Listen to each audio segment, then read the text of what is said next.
안녕하세요. 저는 얼마 전에 제 발로 지옥 불구덩이에 들어갈 뻔했다가 가까스로 친구 덕에 살아난 30대 직장인입니다. 무슨 말이냐면요. 결혼을 엎었다는 뜻입니다. 파혼도 여러 가지 형태가 있는 거 아시죠? 식장에 들어가기 전에 파혼했다면 더할 나위 없었겠지만 안타깝게도 저는 그러진 못했어요. 그 말인즉슨 금전적인 손해를 피하지 못했다는 뜻입니다. 게다가 마치 드라마에서나 나올 법한 방식으로 파혼했습니다. 바로 결혼한 당일날 결혼을 때려치웠거든요. 남녀 사이라는 게 아무리 서로 잘 안다고 생각해도 작정하고 속이려 하면 알아내지 못하는 부부도 있는가 봅니다. 저는 결혼할 때 사랑도 중요하지만 무엇보다 서로 거짓이 없어야 한다고 생각하거든요. 평생 나와 같이 살 사람을 정하는 일인데 당연히 배우자의 모든 걸 믿을 수 있어야 한다고 생각해요. 그런데 연애와 결혼 준비하는 과정 내내 저는 그 사람은 물론 가족의 진짜 모습을 전혀 몰랐다가 내 인생 최고의 날이 돼야 할 결혼식 날 진실을 마주할 수 있었습니다. 오늘 제가 사연을 보낸 이유는 저를 속이고 기만한 시가 식구들과 예비 남편에 대해 속풀이를 하고자 함입니다. 그리고 저처럼 결혼을 앞둔 분들, 돌다리도 두드려보고 건너라는 말이 있죠? 정말 저같이 사기 결혼 당할 뻔한 사람이 있으니까 제 경우를 거울 삼아 조심하라는 당부를 하고 싶네요. 일단 제가 큰일 날 뻔했던 사기 결혼을 깰 수 있게 해준 1등 공신이 누구인지 말씀드리고 싶습니다. 바로 저와 초등학교 때부터 소꿉친구이자 절친인 친구입니다. 그냥 소울메이트라는 말이 어울릴 정도로 저와는 자매나 다름없는 친구예요. 고등학교까지는 같은 학교를 나왔고 대학은 따로 다니게 되었는데 아무래도 그때부터는 서로 연애를 하고 진로를 고민하느라 매일같이 붙어 다니지는 못했어요. 그래도 연락도 자주 하고 서로 좋은 일이 있으면 누구보다도 기뻐해주는 그런 사이였습니다. 저는 대학에서 화학을 전공했고 친구는 공부를 잘해서 약대를 나왔어요. 6년을 다니느라 저보다는 졸업이 늦었지만 둘 다 취직을 하고 나니 또 예전만큼 만나서 함께하는 시간을 가지는 게 쉽지는 않더라고요. 우리 두 사람은 서로 연애사도 전부 공유하고 있어요. 당연히 서로의 첫사랑과 수치스러운 역사도 잘 알고 있어요. 그러더니 친구는 대학 졸업하고 부모님이 약국 차려주자마자 좋은 혼처에 선을 봐서 시집을 빨리 가더라고요. 우리 둘은 어릴 때부터 서로 꼭 약속했던 게 있었습니다. 바로 나중에 서로 신랑감을 제대로 데려오는지 괜찮은 사람인지 매의 눈으로 봐주자는 약속이었어요. 우리 다른 건 몰라도 나중에 결혼할 남자 생기면 서로 제일 먼저 소개해주기로 하자. 난 남자 보는 눈이 없잖아. 그러니까 네가 꼭 미리 보고 나한테 어울리는 신랑감인지 아닌지 판단해줘. 근데 너 아무리 옆에서 이 남자는 아니라고 말해줘도 본인이 콩깍지 씌면 아무 소용없는 거 알지? 우리 언니도 나랑 우리 부모님이 그렇게 아니라고 해도 우겨서 결혼하더니 지금 사내만에 하잖아. 내가 우리 엄마 말은 안 들어도 진짜 네 말이라면 믿고 들을게. 난 부모님이랑 네가 반대하면 절대 결혼 안 할 거야. 알았지? 우리 서로 신랑감을 미리 봐주는 거다. 사실 농담 반 진담 반으로 한 말이었는데 정말 그냥 하는 말은 세상에 없는가 봅니다. 정말 제 친구가 아니었으면 저 인생 망칠 뻔했으니까요. 어쨌든 친구는 부모가 소개해주는 사람과 선봐서 일찍 시집을 가버리는 바람에 제가 친구 신랑을 미리 보고 판단할 일은 없었습니다.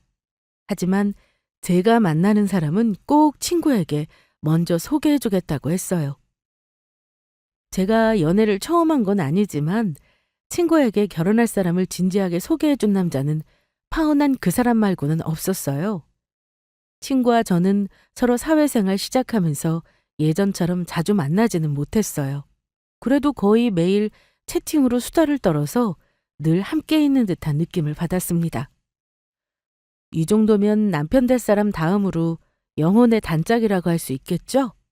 무튼 제가 연애를 많이 한 건 아니에요. 정말 사람을 진지하게 만나봐야겠다 생각한 건 사회생활을 시작하면서부터입니다.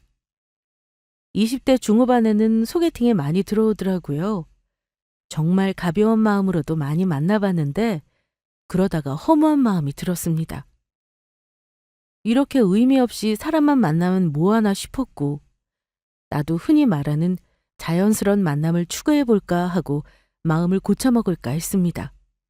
마침 그때 제가 직장에 친하게 지내는 유부녀 선배님이 있는데 그분이 소개해준 사람이 파혼한 예비 남편이에요.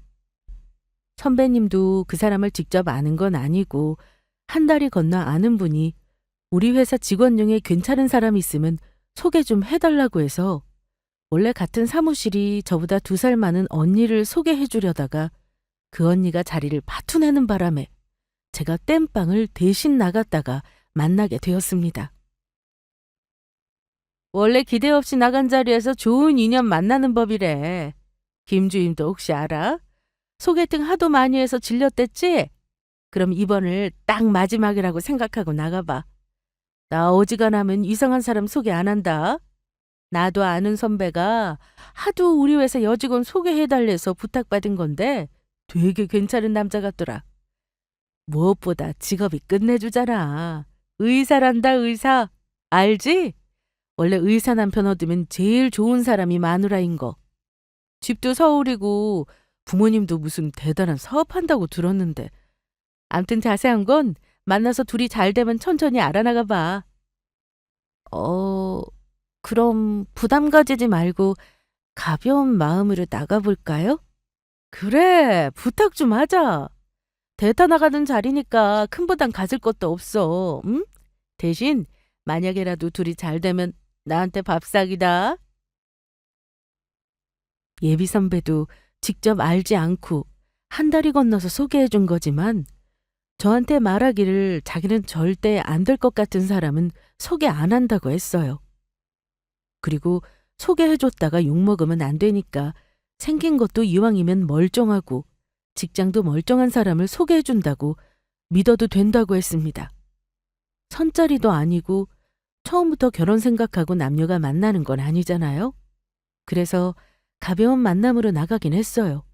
물론 그 회사 선배는 제가 나중에 결혼 깨지고 나서 돌려주는 축의금도 안 받을 정도로 미안해했다는 걸 미리 말씀드립니다. 그분도 자세히 모르셨을 테니 저는 선배님을 원망하지는 않아요.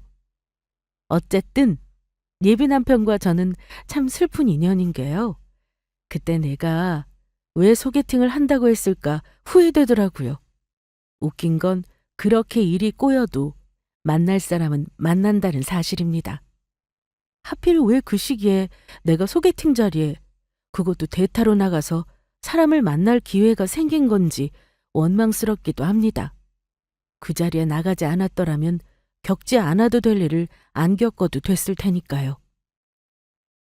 아무튼 이런 인연으로 예비 남편을 만났는데 설마 되겠어 하고 가벼운 마음으로 나간 자리에서 제가 하필 그 사람에게 반했어요. 게다가 속물 같은 제 속내를 고백하자면 의사라는 직업을 가진 남자는 어떤지 궁금하기도 했어요. 사실 생각보다 그 사람이 인물이 좋은 건 아니었어요. 키도 크지 않았고 안경도 끼고 있었고요. 마른 몸에 왜소한 체격이었는데 제가 너무 오랜 기간 남자를 만나지 않아서 그런 건지 아니면 그날의 그 레스토랑의 분위기 그리고 날씨 그런 것들에 홀린 건지는 모르겠습니다. 분명한 건 우리 둘 다 처음 봤을 때부터 호감이었다는 거예요. 처음부터 말도 잘 통한다고 느꼈어요. 얘기를 나눠보니 공통점도 많았습니다. 대학교도 서로 근거리였고 사는 곳도 가까웠어요. 그 사람, 저는 그 당시 막 30이 된 나이였고 그 사람은 34살로 강남의 한 정형외과에 페이닥터를 한다고 하더군요. 저도 어딘지 아는 병원이라고 반가워하니 그 다음부터는 대화가 끊임없이 이어졌습니다. 그렇게 첫 만남을 하고 그 사람이 먼저 저에게 만나고 싶다고 마음을 전해왔어요. 저는 이거다 싶었죠. 이제 제대로 된 연애를 한번 해보려나 싶어 거절하지 않고 소개팅남을 몇 번 더 만났습니다. 그러다 서로 호감 있다고 자연스레 고백하게 되었고 사귀기로 했어요. 저는 이제껏 뭔가 늘 어긋나는 연애를 했는데 이 사람과는 뭔가 합이 딱딱 맞다고 느낄 정도로 좋았어요. 물론 누구나 그렇듯이 처음 연인이 만날 때는 서로 좋은 모습만 보여주려 하잖아요. 저도 그랬습니다. 아마 제가 처음에는 그 사람보다 더 많이 좋아했던 것 같아요. 의사라는 직업이 참 바쁜 직업임에도 늘 저 만나는 시간을 일주일에 한 번은 빼서 보자고 하던 세심한 사람이었습니다. 그런데 만난 지 2달 만에 그 사람이 저한테 결혼 얘기를 하더라고요. 우리 그냥 만나면서 데이트 비용 쓰지 말고 결혼할까? 어때? 연주 너도 나 가벼운 마음으로 만나는 거 아니잖아.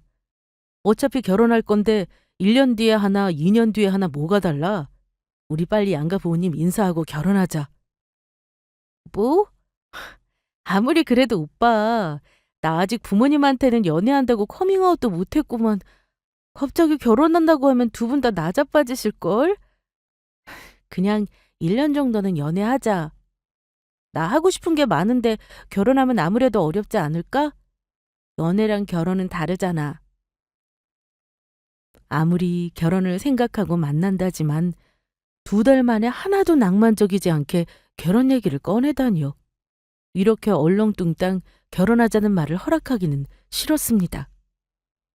그리고 오빠, 아무리 내가 좋다지만 결혼 얘기를 이렇게 로맨틱하지 않은 곳에서 불쑥 꺼내기야? 나중에 제대로 프로포즈 해줘. 그럼 나도 생각해 볼게. 아, 그러네. 미안. 내가 멋대가리가 없는 사람이라 그걸 생각 못했다. 진짜 미안. 나중에 내가 제대로 준비해서 결혼하자고 프로포즈 할게. 예비 남편은 여자에게 능수능란한 사람이 아니었어요. 자기 입으로도 그랬습니다. 여자 경험이 없어서 말해주지 않으면 잘 모른다나요? 공부만 한 사람이라 그럴 수도 있겠다 이해했죠. 오히려 순진한 듯한 모습이라 더 좋았습니다. 나중에 결국 프로포즈도 제대로 받고 나서 그때부터는 저도 결혼해야겠다 결심하고 친구와 부모님께 예비 남편을 보여주기로 마음 먹었습니다. 연애가 한창일 때 당연히 제 친구도 제가 의사 남자친구를 만난다는 사실을 잘 알고 있었습니다. 그때 당연히 남자친구 얼굴 보여주기 전이었고 결혼은 언급도 안 했어요. 그런데 몇 달 만나지도 않고 결혼하자고 했다는 말을 했더니만 친구가 놀라더라고요. 지수야, 나 결혼할까 봐. 민수 오빠가 나더러 결혼하자는데 어쩌지? 그냥 우리 부모님께 말씀드리고 빨리 해버릴까? 뭐? 결혼? 야, 너 지금 만난 지 겨우 2달이야. 근데 결혼이라니. 너 인생 중대사를 너무 쉽게 결정하는 거 아니냐? 너는 결혼할 생각이야?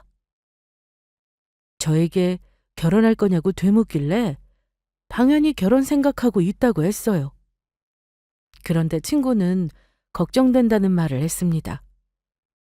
연주야, 아무리 그래도 만나서 2달 만에 갑자기 결혼하자고 했다고? 너 남자친구 가족은 만나봤어? 뭐 좋은 사람이라니까 그렇다 쳐도 사는 집이랑 직장이랑 전부 확실한 건지 확인해 봤냐고. 가족은 천천히 만나봐야지. 나도 소개로 만난 건데 설마 이상한 사람이겠어? 다른 건 다 확실해.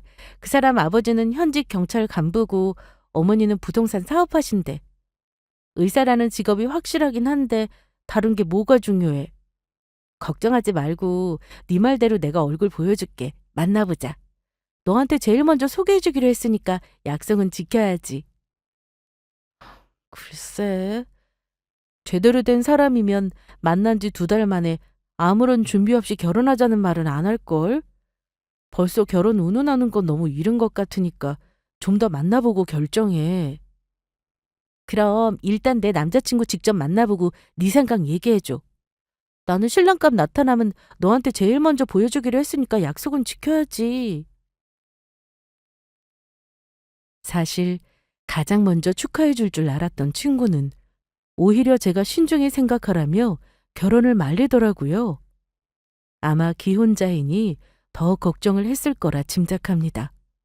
친구에게 예비 남편을 소개해 준 날, 친구는 매의 눈으로 남자친구를 살피더니 그날 이런저런 것들을 많이 물어봤어요.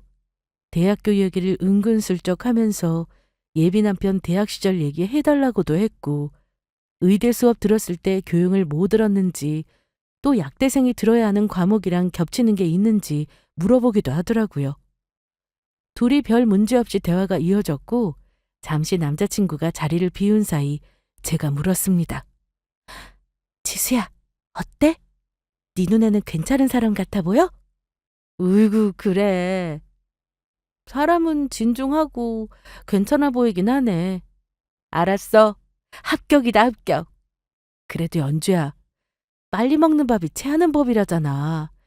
결혼은 인생에 한 번뿐인 중대사니까 남자친구 가족들도 미리 만나보고 신중하게 결정해. 급하게 하지 말란 소리야. 알지? 그래, 알았어. 암튼 나는 내 친구가 인정한 신랑감하고 결혼한다는 약속 지킨 거다? 그래. 나중에 결혼하고 나서 우리 부부끼리 만나서 같이 여행도 가고 모임도 하자. 생각만 해도 설레는걸? 그렇게 저의 절친인 친구에게 예비 신랑을 소개해 주니 마음이 편하더라고요. 얼마 뒤에는 우리 부모님께도 남자친구를 소개했습니다. 그때는 사귄 지 한 반년 정도 넘어가는 시점이었는데 부모님은 의사 남자친구가 생겼다는 딸이 갑자기 결혼도 빨리 하겠다고 하니 당황스러워 하시면서도 좋아하셨습니다. 요즘은 여자들이 다 결혼을 늦게 하는 추세라고는 해도 제일 예쁠 때 시집 가는 것도 좋다면서요. 사실 우리 부모님은 사위 욕심은 크게 없다고 하셨어요. 저한테 첫 번째로 당부하신 말씀이 저 아껴주고 사랑해주는 사람이 제일 좋다는 말씀이셨습니다. 저희 부모님은 아빠가 사업하시고 엄마는 아직 경제활동을 하세요. 집안도 잘 사는 편이고 저 역시 계속 강남에서 쭉 살았습니다.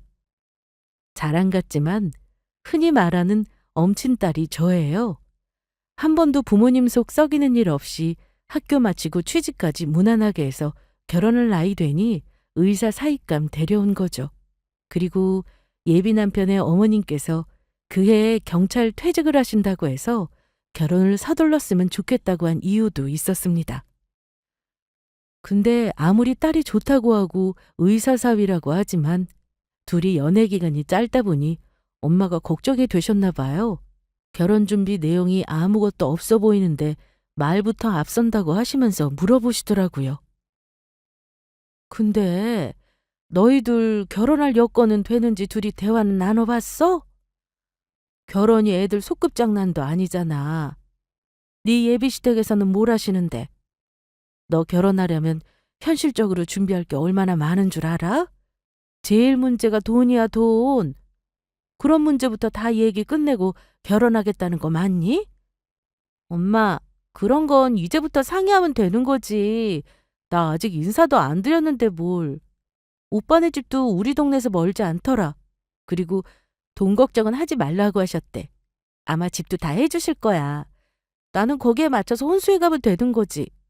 솔직히 엄마, 의사 사위잖아. 그럼 요즘에는 여자 쪽에서 집도 해가고 차도 해가고 그런다더라. 근데 나는 그런 일은 없잖아. 얼마나 다행이야? 어휴, 말이나 못하면. 그건 앞으로 네가 겪어봐야 아는 거지. 암튼 그 댁에서 얘기하는 거에 맞춰서 엄마가 모자라지 않게 준비해줘야겠구나. 그런 집안이면 예단도 신경 써야겠네. 엄마는 말로는 걱정하시면서도 예비 사위가 의사라는 사실이 싫지는 않으셨던 것 같아요. 벌써부터 고민을 많이 하시더라고요. 예비 남편을 만나고 나서 부모님은 걱정을 다 날려버리셨습니다. 예비 남편이 우리 부모님을 아주 홀딱 반하게 했거든요. 결혼해서 앞으로의 계획을 얼마나 조리 있게 말을 잘하는지 부모님이 껌뻑 넘어가신 거죠. 그때 남자친구가 우리 부모님께 자기 사정을 솔직히 말했는데요. 부모님은 외려 솔직하게 집안 얘기를 하니까 걱정을 덜었다고 하셨습니다. 저는 시댁이 남부럽지 않게 잘 사는 줄만 알았는데 남자친구에게 들어보니 또 나름의 집안 사정이 있었습니다. 아버지가 퇴직하시기 전에 자식 둘을 다 장가 보내느라 자기 형이 바로 직전 1년 전에 결혼을 했대요. 그래서 결혼 자금을 부모님이 많이 보태주시기가 어렵다고 했습니다. 장인어른 장모님, 초면에 제가 돈 얘기부터 해서 정말 죄송합니다만 그래도 솔직하게 말씀은 드려야 할 것 같아서요. 사실 저희 부모님이 저 신혼집은 해주기로 예전부터 약속을 하셔서요. 제 명의 아파트는 있습니다만 거기 세입자가 있어요. 다른 데 얻어서 이사 다니느니 세입자를 내보내는 게 나을 듯한데 당장 전세 빼줄 돈 마련이 어렵네요. 아마 모자란 돈은 대출로 시작해야 할 수도 있습니다. 이 부분은 이해해 주셨으면 해서요. 그래, 잘 알겠네. 돈이야 둘이 벌면 금방 버니까 대출을 좀 받으면 어떤가. 나는 이해하니까 둘이 잘 상의해서 준비하도록 해. 네, 이해해 주셔서 감사합니다, 장모님. 제가 지금은 페이닥터지만 나중에 개원하면 돈 벌 일만 있을 테니까요. 너무 걱정하지 마십시오. 아이고, 개원하는 것도 보통 일이 아니라던데 그게 어디 돈이 한두 푼 드는 일이겠어? 기계 장비 마련만 10억씩 든다고 하던데 자네도 걱정이 많겠어. 그날 자기 집에서 보태주지 못하는 형편을 얘기하고 갔는데요. 우리 부모님은 예비 남편이 인사하고 가고 나서 며칠 고민하셨나 봐요. 저한테 예비 남편 집 세입자 빼주는 돈 4억을 해주시겠다는 말씀을 하시더라고요. 집 시세가 9억 정도 되는 아파트였고 세입자 전세금 4억을 해줄 테니 결혼하고 나서 집을 저와 남편 공동명의로 해달라는 것이 우리 엄마의 조건이었습니다. 처음에는 제가 엄마에게 그러실 필요 없다고 했어요. 예비 남편이 의사라 대출이 잘 나오는 편이었거든요. 세입자에게는 대출에서 보증금 빼주고 대출을 같이 갚으면 되니까 상관없다고 했는데 엄마는 그 돈을 해줘야 마음이 편하겠다고 하셨습니다. 예, 그래도 명색이 의사사위 보는데 내가 딸을 빈손으로 시집 보내면 되겠니? 사돈댁에서 뭘 안 바라시니까 내가 공연히 또 고맙고 미안하지 뭐야. 나중에 개원할 때는 돈이 무진장 들 거야. 다른 집 의사사위 본 사람들 얘기 들어보니까 의사사위 보려면 10억은 돈도 아니라더라. 엄마 아빠가 그래도 이 정도는 해줄 수 있으니 얼마나 다행이냐. 해줄 때 고맙다고 하고 받아. 그리고 나중에 명의만 꼭 공동으로 해달라고 해. 엄마도 참 고마워요. 아마 김서방이 결혼하면 엄마 아빠한테도 정말 잘할 거야. 내가 진짜 잘 살게, 엄마. 그래. 엄마는 너 잘 살면 그걸로 됐어. 저도 참 못된 딸입니다. 막상 부모님이 해준다고 하는 돈은 거절하지 못하겠더라고요. 우리 부모님이 신혼집 세입자 전세금 빼주기로 했다는 소식 전하니 예비 남편은 너무 좋아했습니다. 엄마는 제가 예비시댁 어른들에게 예쁨을 받는지도 궁금해 하셨는데요. 당연히 저는 예쁨을 무지 많이 받는 예비 며느리였습니다. 의사 아들이면 며느리 욕심을 더 내실 수도 있는 거잖아요. 주변에서 의사 아들 장가 보내며 유세 떠는 꼴 좀 많이 봤어야죠. 저도 처음에는 걱정했는데 예비 시부모님은 전혀 그러지 않았습니다. 첫 만남에서부터 저를 우리 며느리라고 부르셨고 우리가 들어갈 집 세입자 전세금을 빼주시겠다는 우리 부모님께 너무 감사한다고 하셨어요. 어머니는 굉장히 상냥하고 말도 참 잘하시는 분이셨습니다. 저에게도 예비 며느리 기선제압하려는 모습은 전혀 없으셨어요. 저를 많이 반가워하셨고 시아버지도 마찬가지로 친절한 분이셨습니다. 우리 민수한테 네 얘기는 귀가 닳도록 들었어. 참 예쁘고 참해 보이네. 부모님들께는 우리 아들이 인사 먼저 드렸다며? 신혼집 문제도 통 크게 해결해 주시고 내가 얼마나 감사한지 몰라. 상견례 때 얘기하겠지만 꼭 감사하다고 전해라. 나는 다른 시어머니처럼 며느리 못 살게 구는 사람 절대 아니니까 걱정하지 말고. 앞으로 결혼 준비하다가 의논할 일 있으면 편하게 생각하고 연락도 자주 하도록 해. 알았지? 네, 어머니. 정말 감사해요. 어머니는 우리 엄마랑 비슷한 연배로 보이셨는데 꽤나 젊어 보이셨습니다. 남편 형 내외는 해외에 가 있다고 아마 결혼식 때나 볼 수 있을 거라 하시더라고요. 이후에 결혼 준비에 대한 얘기가 오가는데요. 어머니가 웃으시면서 예비 남편 집은 나중에 꼭 공동명의로 해주겠다고 하시며 걱정할 필요 없다고까지 하셨습니다. 다만 결혼 전에 집을 빼려고 했는데 세입자가 도저히 이사 일정을 맞추기 힘들다고 했다네요. 부득이 우리 결혼할 때까지는 집을 못 뺄 것 같다며 결혼해서 몇 달간 시댁에서 같이 살다가 나가라고 하시더라고요. 저는 그 정도는 감수하겠다고 했습니다. 집이 어디 도망가는 건 아니니까요. 처음부터 집 가지고 시작하기 힘든데 이미 남편 명의 집이 있다는 게 솔직히 너무 좋았어요. 그래서 우리 부모님도 시세 절반 가까이 되는 돈을 보태주겠다고 하신 거죠. 그 이후 결혼 준비는 일사천리로 진행되었습니다. 엄마가 큰돈을 해주시니 예단은 생략하기로 했지만 시어머니가 예물보다는 저 하고 싶은 거 하라시면서 저에게 1,000만 원 돈도 주셨습니다. 내가 첫째 아들 장가 보낼 때는 함도 보내고 했다마는 요즘은 그런 거 안 한다고 하는구나. 너희 친정 부모님이 큰돈을 쓰시니까 내가 아무것도 안 하기도 그렇잖니? 이 돈으로 너 가방을 사든지 시계 좋은 걸 하나 사든지 하렴. 어머, 이렇게 안 하셔도 되는데요, 어머니.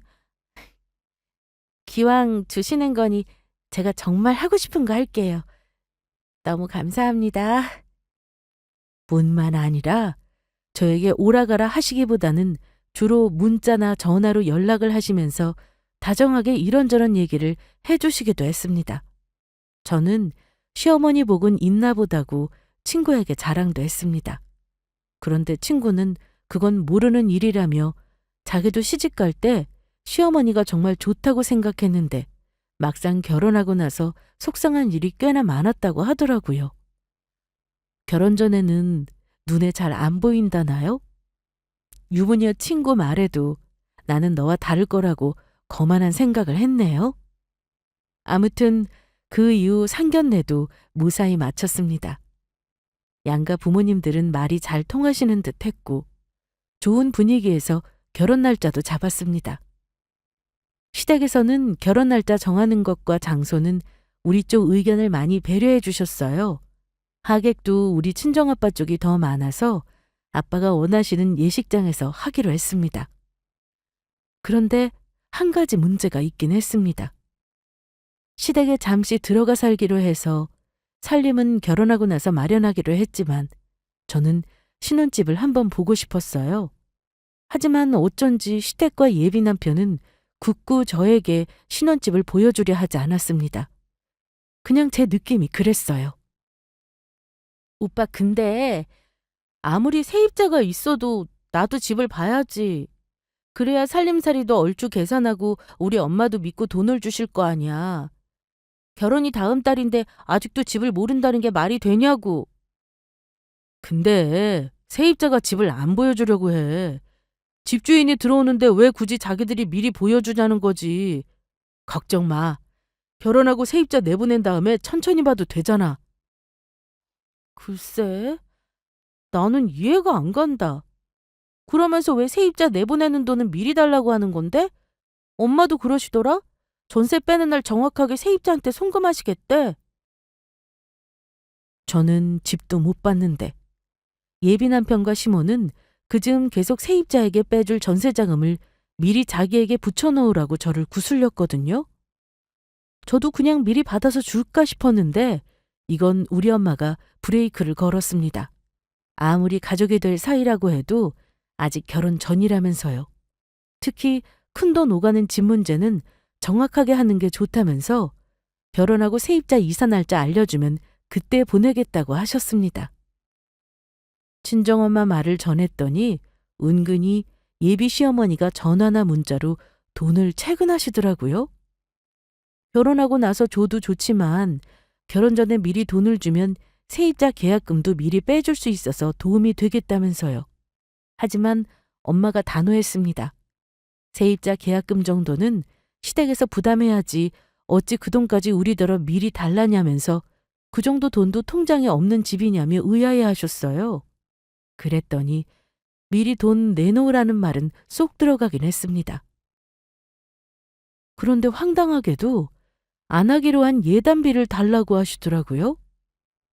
큰아들 때도 너무 대충 했다면서 둘째 아들은 그래도 기본은 했다는 말 듣고 싶다고 친정엄마에게 말하지 말고 2천만 원 정도를 준비하라고 하셨습니다. 그때 너무 화가 났지만 결혼을 엎을 생각을 못했어요. 제가 할 수 있는 최대치라고 하고 급하게 1,000만 원만 드렸는데 그 돈 받고 잘 쓰겠다고 하시더라고요. 그러니까 결국은 전 예비시댁에 받은 게 없는 셈이에요.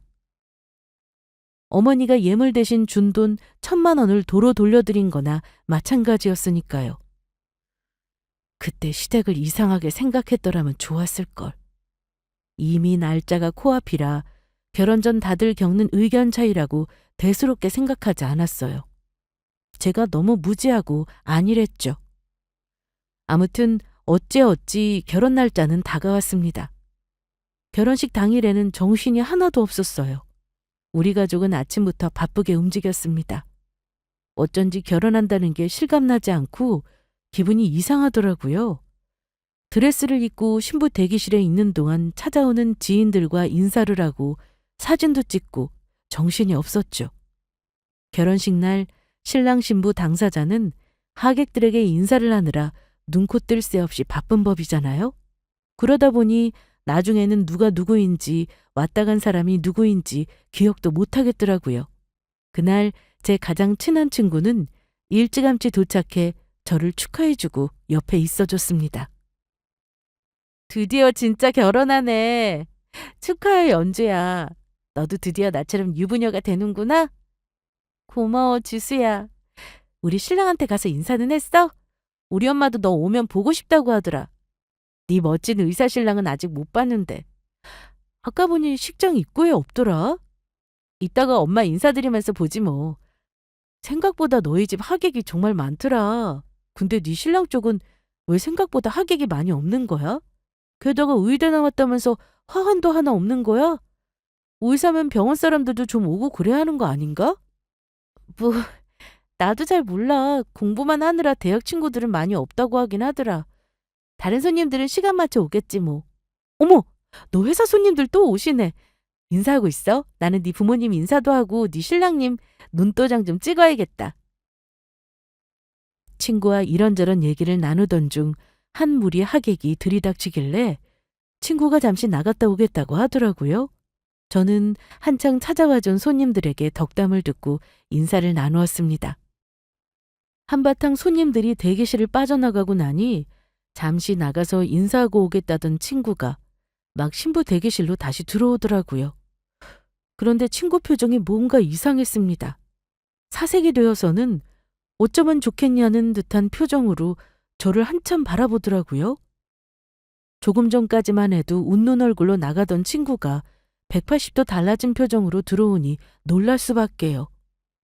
어머, 지수야. 너 표정이 왜 그래? 무슨 일 있어?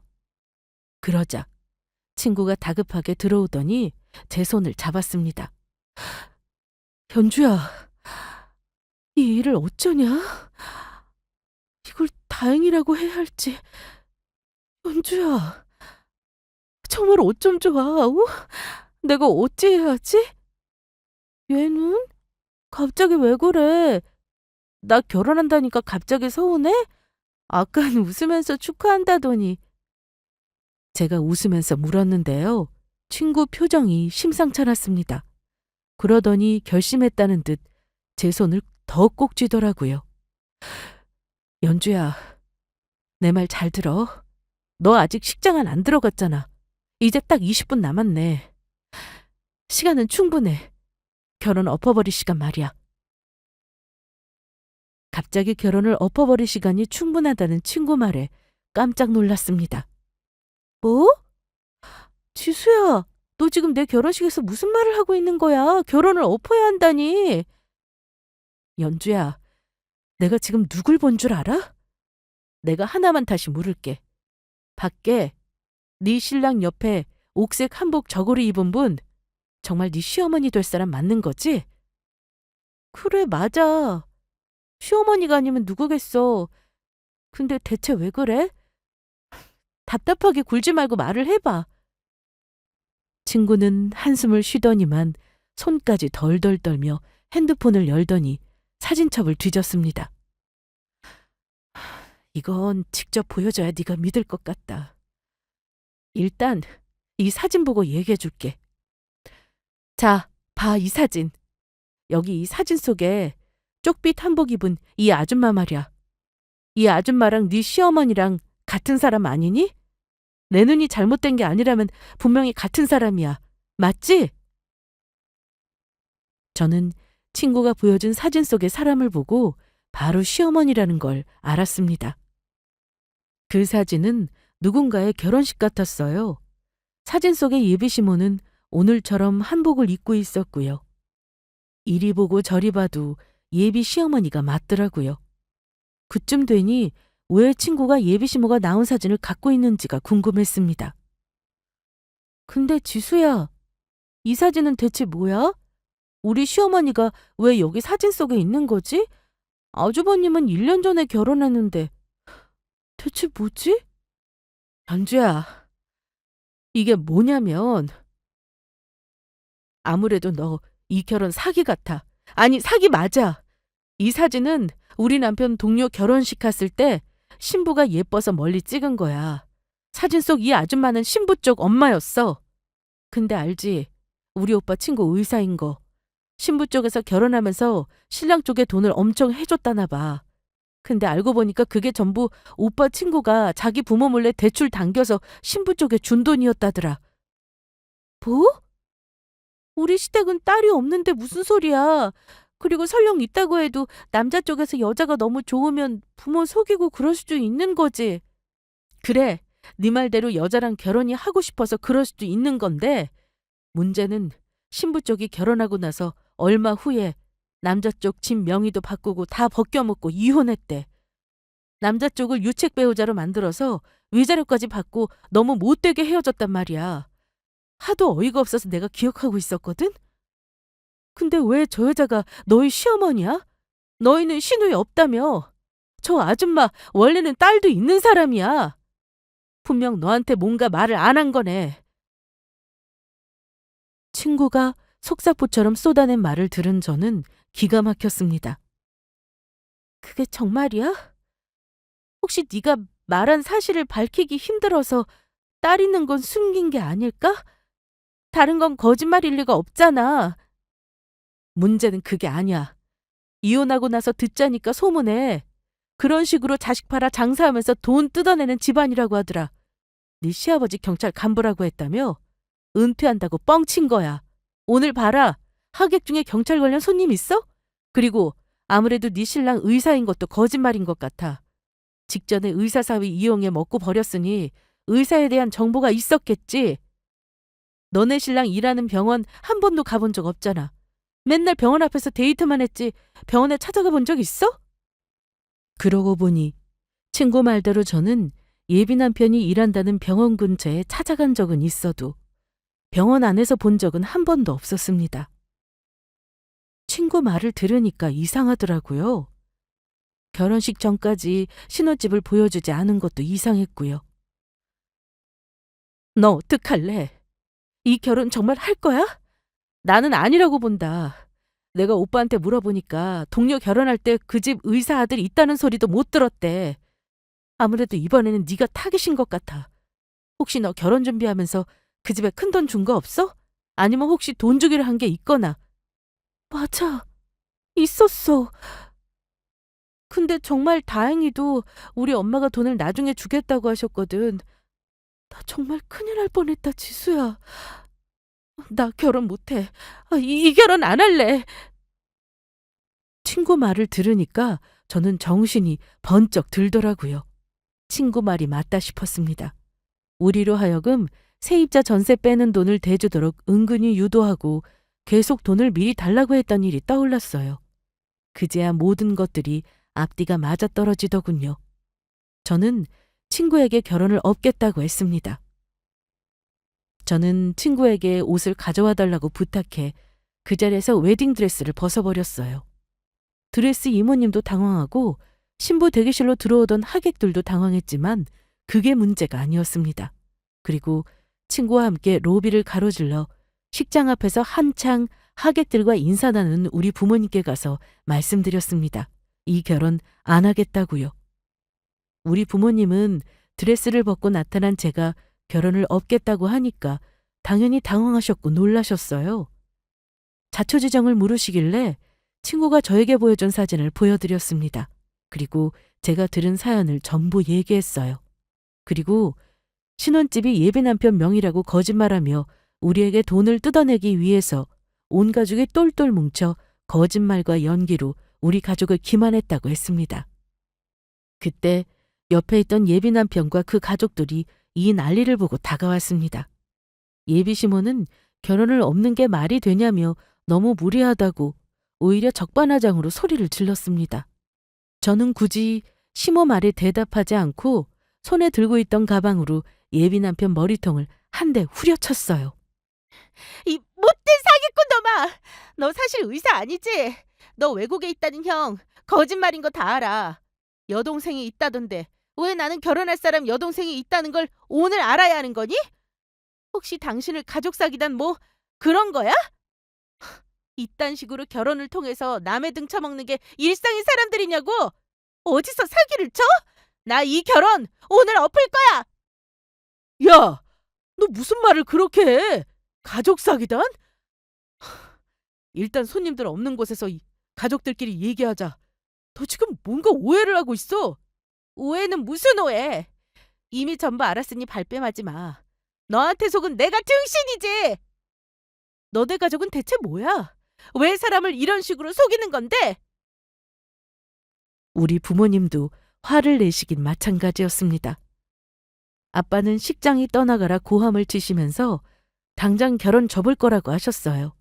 이미 우리 쪽 하객들은 줄 서서 축의금을 돌려받고 있었습니다. 내가 이번 일 절대 그냥 안 넘어갈 거니 각오하는 게 좋을 겁니다. 김서방! 아니, 그쪽 아들 나왔다는 학교도 조사할 거고 의사가 맞는지도 확인할 거예요. 그리고 그동안 결혼 준비하면서 우리 딸이 들인 돈 전부 토해내야 할 테니 그리 아세요. 우리 가족 기만한 그 죄도 모를 겁니다. 아시겠어요? 당신네 식구들 전부 대가를 치르게 할 거란 말입니다. 예비 시모도 보통 사람이 아닌 게요. 우리 부모님에게 한마디도 안 지고 자기는 결백하다고 고래고래 악을 쓰더라고요.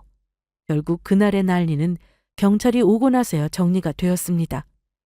저의 결혼은 그렇게 허무하게 엎어졌고 저는 친구 덕에 그 집안의 실체를 알고 결혼식장에서 파혼하게 되었어요. 만약 결혼하고 신혼여행까지 다녀와서 혼인신고를 했다면 어쩔 뻔했나 아찔했습니다. 부모님은 못난 딸 파혼 뒷수습에 바쁘셨어요. 그 사람 부모에게는 이미 결혼 무른다 통보도 하신 상황이었고 바로 경찰서 가서 제 돈 받을 수 있게 고소까지 한 상황이었고 저는 모두 부모님 말을 따르기로 했습니다. 천만다행으로 오고 간 돈이 큰 돈이 아닌 신혼여행비나 식장비 정도였습니다. 만약 제가 어머니가 달라는 대로 예단비를 다 드렸다면 그 돈은 받을 길이 없었겠죠. 물론 전세금 빼주기로 한 4억도요. 알고 보니까 그 인간들, 특히 시어머니는 이미 전과도 있다고 하더라고요. 예비 남편은 의사가 아니라 의사 행세를 한 병원에서 일하는 용역 직원이었습니다. 알고 보니 자기 명의집도 거짓말이었어요. 저에게 돈을 뜯어내려는 핑계였죠. 참, 제가 어쩌다가 이런 사기단에 걸렸는지. 어쨌든 친구 덕에 큰 화를 면했다면서 우리 부모님은 아직도 가슴을 쓸어내리십니다.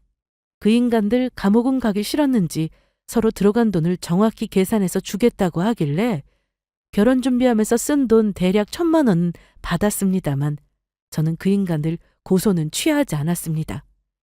무혐의가 나더라도 그 인간들 혼내줘서 다시는 나 같은 피해보는 사람 없게 해주고 싶었어요.